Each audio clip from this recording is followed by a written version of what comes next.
Hello Live Hive, this is Initial Dorn, and today I just want to talk about what to expect when you start your career as a junior developer, like the first 6 to 1 year. So the first thing you need to know is that you're not gonna know anything. Even if you graduate with a bachelor degree or master, what you learn is so broad that when you get to the industry, maybe you only use like 40 max, and like the worst is like 20% of what you learn, right? So with that being said, you need to understand that there's a learning curve for the first 6 months of your career as a software developer in your new company. So what I advise to you is that, one, you need to fail fast so you can start winning faster. What I mean by this is, ask all the questions about the architecture of the code, about what needs to be done, like Java, what is that, everything. Because the first 6 months, there's no pressure on you, okay?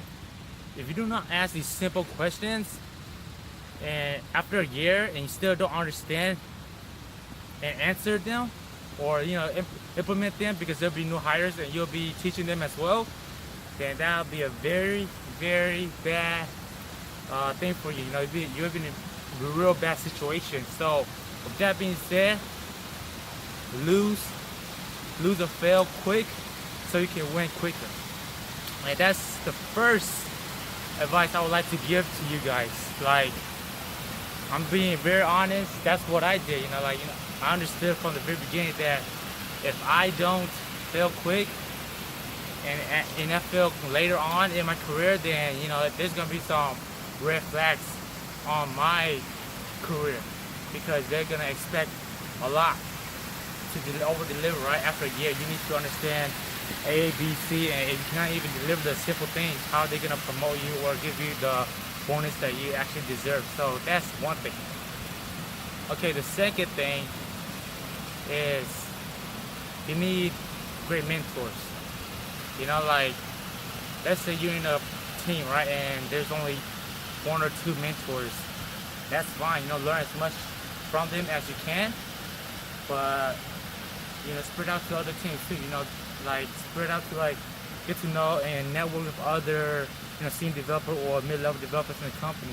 Build that friendship, build that student mentee, like mentor and mentee relationship. And a lot of senior developers, they enjoy sharing what they've learned the past 10 to 15 years. So that's one advice to you. The more mentors you have, the better for your career in the long term, because all these mentors, all these senior developers have so many approaches to solving like the same situation, like the same the same problem. All the senior developers have different approaches, right? So you want to understand like many approaches to the same problem, and that will give you the edge to other junior developers. And that's advice number 2.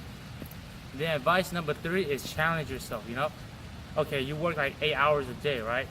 Technically you only work 6, because let's give or take the 6 hours, and let's say the other 2 hours is for meetings or whatever, right? Or like eating lunch or whatever. So with that being said, you want to arrive like at least 30 minutes early, and stay later like 30 minutes later. So they're equivalent to like an hour plus a day, right? So with that being said, there's 5 days, there's 5 extra hours, not including the weekend where you can actually improve on your coding as well, and the guidelines of the corporate code base. So that's another the third advice I want to give you guys is have that initiative to come in early 30 minutes and stay later. Than after 5, stay like 30 more minutes, so equivalent to like an hour plus, right? So that's like you increase your opportunity to learn and increase that knowledge base that you need to obtain the first 6 months. After 6 months, you'll get used to the code base and you should be fine. But the first 6 months to a year, you want to take initiative and have the responsibility to actually improve yourself as much as possible. Get to know many senior developers, mid developers, network, understanding that you need to fail fast so you can start winning faster. And last but not least, come in like 30 minutes early and leave like 30 minutes like later. And that equivalent to a 1 hour day of just, learning it. And the learning curve will be so much quicker, right? So those are the 3 advice that I want to give to the, junior developers that's coming up into the IT industry. And yeah, I know this is informal, but it's just one take, and that's how it is. Thank you and take care.